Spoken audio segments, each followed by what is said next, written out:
Hi, it's Sue. Thanks for joining me for today's Bible reading for April 24th, and I'm reading 2 Kings 9 through 11. Now, if you were here yesterday, they left us on a little bit of a cliffhanger. So let's see how the story continues today. Verse 1. Elisha the prophet called one of the sons of the prophets and said to him, "Put your belt on your waist, take this vial of oil in your hand, and go to Ramoth Gilead. When you come there, find Jehu the son of Jehoshaphat, the son of Nimshi, and go in and make him rise up from among his brothers and take him to an inner room. Then take the vial of oil and pour it on his head and say," now let me stop. I'm going to go back and reread some of that because I like to kind of get a little grounded in a story before I continue reading it. Now remember, like I always say, this is Bible reading, not Bible study. I'm trying not to make a whole lot of definitive points, and I do that on purpose, okay? Um, I'm trying to put questions out there, thought-provoking questions about what we're reading. And if you know some answers and you want to talk about it, feel free to comment. But there is a subject about this belt. Why did he say put a belt on his waist? There is something to this belt that the prophets wore. And okay, and having to do with the skirts and all that. There's a whole teaching involved in that. So something interesting you may want to look up if you want to do that study. And if you know anything about it, feel free to comment. So I think it's interesting. It said, "Put your belt on your waist and take this vial and go." Was he a runner? They had runners in those days. So I'm trying to get a visual here of what he did. So he says, "When you come there, find Jehu the son of Jehoshaphat, the son of Nimshi, and go in and make him rise up from among his brothers and take him to an inner room. Then take the vial of oil and pour it on his head and say, 'Yahweh says, I have anointed you king over Israel.'" This is Jehu, very important player in this story. Then open the door, flee, and don't wait. So the young man, even the young man, the prophet, went to Ramoth Gilead. When he came, behold, the captains of the army were sitting. Then he said, "I have a message for you, captain." Jehu said, "To which of us all?" He said, "To you, O captain." He arose and went into the house. Then he poured the oil on his head and said to him, "Yahweh the God of Israel says, I have anointed you king over the people of Yahweh, even over Israel. You must strike your master Ahab's house, that I may avenge the blood of my servants the prophets and the blood of all the servants of Yahweh at the hand of Jezebel. For the whole house of Ahab will perish. I will cut off from Ahab every one who urinates against the wall, both him who is shut up and him who is left at large in Israel." Now, this is funny. It's a funny part when he gives him this word and then books, just runs, tells him the word and then runs out. But let me stop here because over and over, it's been talking about everyone who urinates against a wall. Okay, I don't remember ever reading that in any of the other 5, 7, 8 versions that I've read. So maybe it's written differently. Maybe I just glazed over when I read it. But coincidentally, today I saw a little YouTube short that was a History Channel, and it talked about these shields that they placed around certain valuable buildings in somewhere in Europe. I forget where it was. And they're still there in some places today, so that to protect the buildings. It was like a splash guard so that if somebody tried to urinate there, it would splash back on them, on their body and on their legs and on their feet. So that tells you something of how the cities developed, over the years, and they didn't have any public restrooms. And, anyway, one of the ways they tried to solve that problem. So it's just funny here that it talks about this practice. So that was quite a little diversion, but let me go here. For the whole house of Ahab will perish. I will cut off from Ahab every one who urinates against a wall, both him who is shut up and him who is left at large in Israel. I will make Ahab's house like the house of Jeroboam, son of Nebat, and like the house of Baasha, son of Ahijah. The dogs will eat Jezebel on the plot of ground of Jezreel, and there shall be no one to bury her. Then he opened the door and fled. Cracks me up. Verse 11. When Jehu came out to the servants of his Lord, and one said to him, "Is all well?" Is everything okay? I'm sure he had oil dripping down on him. So they had to suspect what happened. But they said, is all well? Why did this mad fellow come to you? They're like, "What was that all about? What happened? What'd he say?" They want to know. Um, so he said to them, "You know the man and how he talks." They said, "That is a lie. Tell us now." He said to me, "Yahweh says, I have anointed you king over Israel." Then they hurried, and each man took his cloak and put it under him on the top of the stairs and blew the trumpet, saying, "Jehu is king." So Jehu, the son of Jehoshaphat, the son of Nimshi, conspired against Joram. Now Joram was keeping Ramoth Gilead, he and all Israel, because Hazael, king of Syria. But King Joram had returned to be healed in Jezreel of the wounds which the Syrians had given him when he fought with Hazael, king of Syria. Remember that happened yesterday. That's where we ended. So Jehu said, "If this is your thinking, then let no one escape and go out of the city to go to tell it in Jezreel." So Jehu rode in a chariot and went to Jezreel, for Joram lay there. Ahaziah, king of Judah, had come down to see Joram. It's interesting. It says, well, never mind. I won't go in that direction. So it says, the king of Judah had come down to see Joram. Now the watchman was standing on the tower in Jezreel, and he spied the company of Jehu as he came, and said, "I see a company." Joram said, "Take a horseman and send to meet them, and let him say, 'Is it peace?'" So one went on horseback to meet him, and said, "Thus says the king, 'Is it peace?'" Jehu said, "What do you have to do with peace? Fall in behind me." The watchman said, "The messenger came to them, but he isn't coming back." Then he sent out a second on horseback, who came to them and said, "Thus says the king, 'Is it peace?'" Jehu answered, "What do you have to do with peace? Fall in behind me." The watchman said, "He came to them, and he isn't coming back." The driving is like the driving of Jehu, the son of Nimshi, for he drives furiously. Isn't that interesting? They knew about Jehu's driving. Like they could distinctly tell who was driving the chariot by the way he rode. That's fascinating. I love those little tidbits. Joram said, "Get ready." They got his chariot ready. Then Joram, king of Israel, and Ahaziah, king of Judah, so both of them, each in his chariot, and they went to meet Jehu and found him on Naboth the Jezreelite's land. When Joram saw Jehu, he said, "Is it peace, Jehu?" He answered, "What peace, so long as the prostitution of your mother Jezebel and her witchcraft abound?" Joram turned his hands and fled and said to Ahaziah, "This is treason, Ahaziah."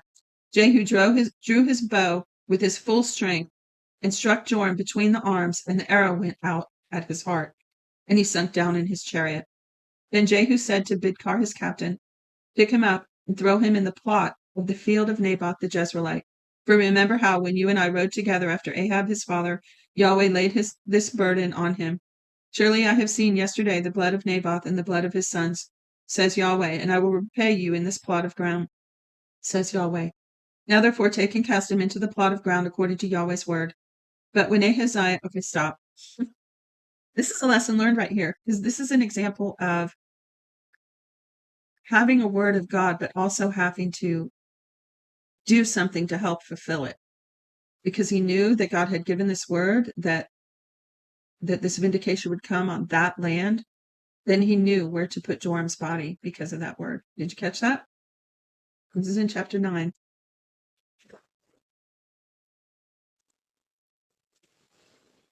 All right. Yeah, this is a long chapter. I'm surprised we're still in chapter 9. So he says, pick him up. I'm going to read that little tidbit again. Pick him up and throw him in the plot of the field of Naboth the Jezreelite. For remember how, when you and I rode together after Ahab his father, Yahweh laid this burden on him. Surely I have seen yesterday the blood of Naboth and the blood of his sons, says Yahweh, and I will repay you in this plot of ground, says Yahweh. Now therefore take and cast him into the plot of ground according to Yahweh's word. But when Ahaziah, king of Judah, saw this, he fled by the way of the garden house. Jehu followed after him and said, "Strike him also in the chariot." They struck him at the ascent of Gur, Gur, which is by Ibleam. He fled to Megiddo and died there. His servants carried him in a chariot to Jerusalem and buried him in the tomb with his fathers in David's city. In the 11th year of Joram, son of Ahab, Ahaziah began to reign over Judah. So Joram's 11 years up in Israel. Now Ahaziah over Judah, down the south. When Jehu had come to Jezreel, Jezebel heard of it, and she painted her eyes and adorned her head, and looked out the window. As Jehu entered in at the gate, she said, "Do you come in peace, Zimri, you murderer of your master?" He lifted up his face to the window and said, "Who is on my side? Who?" 2 or 3 eunuchs looked out to him. He said, "Throw her down." So they threw her down, and some of her blood was sprinkled on the wall and on the horses. Then he trampled her underfoot. When he had come in, he ate and drank. Then he said, see now to this cursed woman and bury her, for she is a king's daughter." They went to bury her, but they found no more of her than her skull, the feet, and the palms of her hands. Therefore, how gruesome is this? The Bible is really something. So it says, therefore they came back and told him. He said, "This is Yahweh's word, which he spoke by his servant Elisha the Tishbite, saying, the dogs will eat the flesh of Jezebel on the plot of Jezreel, and the body of Jezebel will be dung on the face of the field on Jezreel's land, so that they won't say, this is Jezebel." Now Ahab had 70 sons in Samaria. Jehu wrote letters and sent to Samaria to the rulers of Jezreel, even the elders, and to those who brought up Ahab's sons, saying, "Now as soon as this letter comes to you, since your master's sons are with you, and you have chariots and horses, a fortified city also, and armor, select the best and fittest in your master's sons, and set him on his father's throne, and fight for your master's house." But they were exceedingly afraid, and said, "Behold, the 2 kings didn't stand before him. How then shall we stand? He who was over the household, and he who was over the city, the elders also, and those who raised the children, sent to Jehu, saying, "We are your servants, and we will do all that you ask. We will not make any man king. You do that which is good in your eyes." Then he wrote a letter a second time to them, saying, "If you are on my side, and if you will listen to my voice, take the heads of the men who are your master's sons, and come to me in Jezreel tomorrow by this time." Now the king's sons, being 70 persons, were with the great men of the city who brought them up. When the letter came to them, they took the king's sons and killed them, even 70 people, and put their heads in baskets and sent them to Jezreel. A message came and told him, "They have brought the heads of the king's sons." He said, "Lay them in 2 heaps at the entrance of the gate until morning." In the morning he went out and stood and said to all the people, "You are righteous. Behold, I conspired against my master and killed him. But who killed all these? Know that nothing will fall to the earth of Yahweh's word, which Yahweh spoke concerning Ahab's house." So remember, I said there's a verse somewhere that says not one of his precious promises will fail.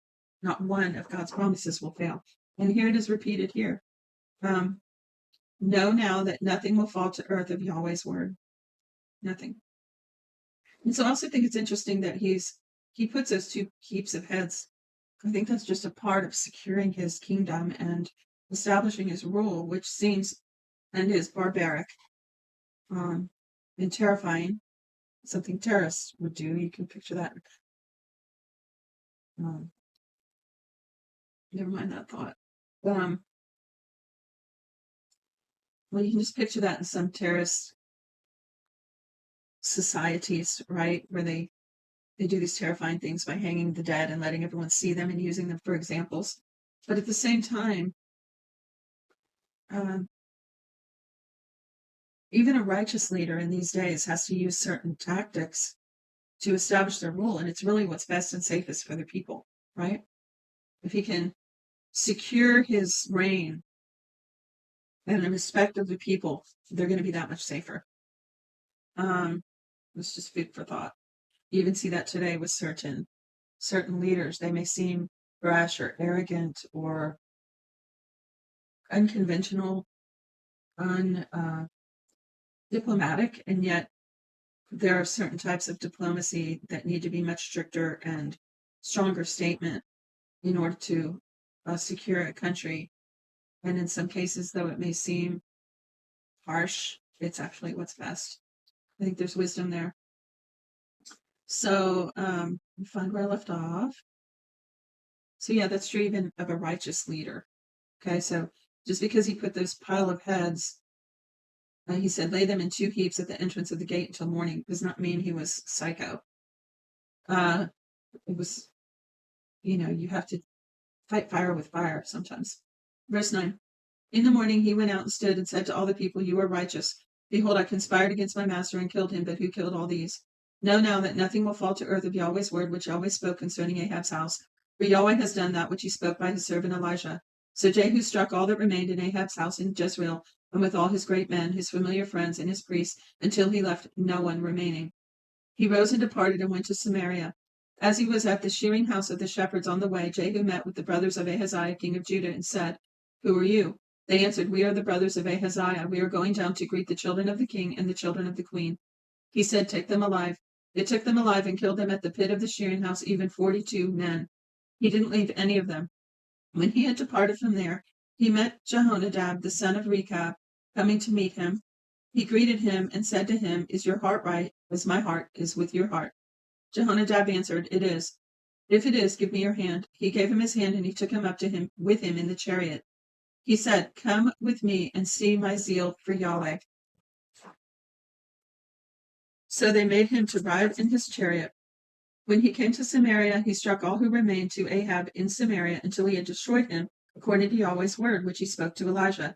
Jehu gathered all the people together and said to them, "Ahab served Baal a little, but Jehu will serve him much. Now therefore call to me all the prophets of Baal and all his worshippers and all his priests. Let no one be absent, for I have a great sacrifice to Baal. Whoever is absent, he shall not live." But Jehu did deceptively, intending to destroy all the worshippers of Baal. Jehu said, "Sanctify a solemn assembly for Baal." So they proclaimed it. Jehu sent through all Israel, and all the worshippers of Baal came, so that there was not a man left that didn't come. They came into the house of Baal, and the house of Baal was filled from one end to the other. He said to him who kept the wardrobe, "Bring out robes for all the worshippers of Baal." So he brought robes out on them. Jehu went with Jehonadab, the son of Rechab, into the house of Baal. Then he said to the worshippers of Baal, "Search and see that none of your servants of Yahweh are here with you, but only the worshippers of Baal." So they went in to offer sacrifices and burnt offerings. Now Jehu had appointed for himself 80 men outside, and said, "If any of the men whom I bring into your hand escape, and who lets him go, his life shall be for the life of him." As soon as he had finished offering the burnt offering, Jehu said to the guard and to the captains, "Go in and kill them. Let no one escape." So they struck them with the edge of the sword. The guard and the captains threw the bodies out and went into the inner shrine of the house of Baal. They brought out the pillars that were in the house of Baal and burned them. They broke down the pillar of Baal and broke down the house of Baal and made it a latrine to this day. Then thus Jehu destroyed Baal out of Israel. However, Jehu didn't depart from the sins of Jeroboam the son of Nebat, with which he made Israel to sin, the golden calves that were in Bethel and that were in Dan. Yahweh said to Jehu, "Because you have done well in executing that which is right in my eyes, and have done so to Ahab's house, according to all that was in my heart, your descendants will sit on the throne of Israel to the 4th generation." But Jehu took no heed to walk in the law of Yahweh, the God of Israel, with all his heart. He didn't depart from the sins of Jeroboam, with which he made Israel to sin. In those days, Yahweh began to cut away parts of Israel, and Hazael struck them in the borders of Israel, from the Jordan eastward. All the land of Gilead, the Gadites and the Reubenites and the Manassites, from Aor, which is by the valley of Arnon, even Gilead and Bashan.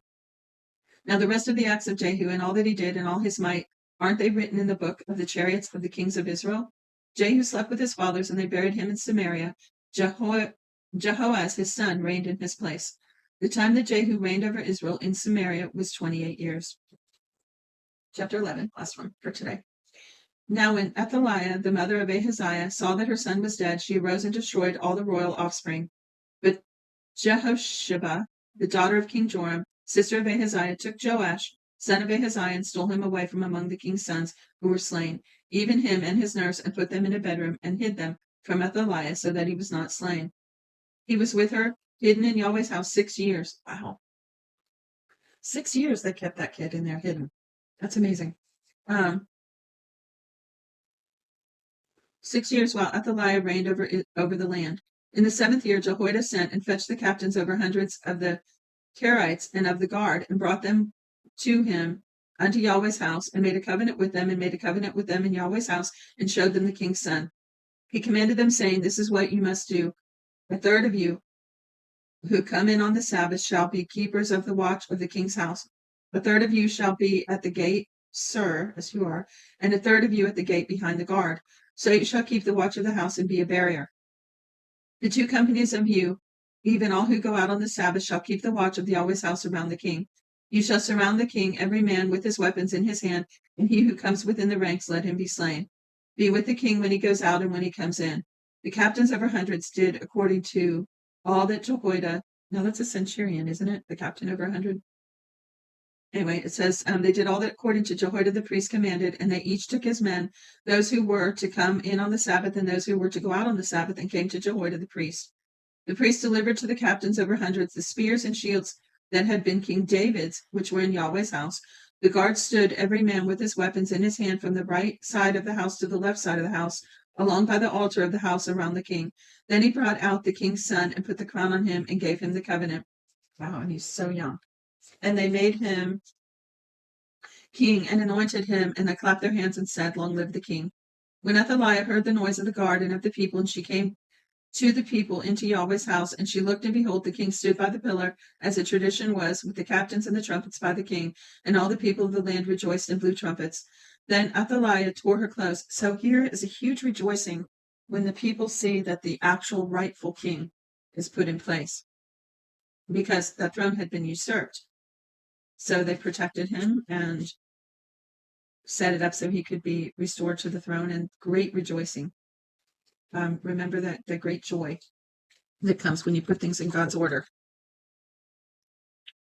So again, it says, and all the people of the land rejoiced and blew trumpets. Then Athaliah tore her clothes and cried, "Treason, treason." Jehoiada the priest commanded the captains of hundreds who were set over the army, and said to them, "Bring her out between the ranks.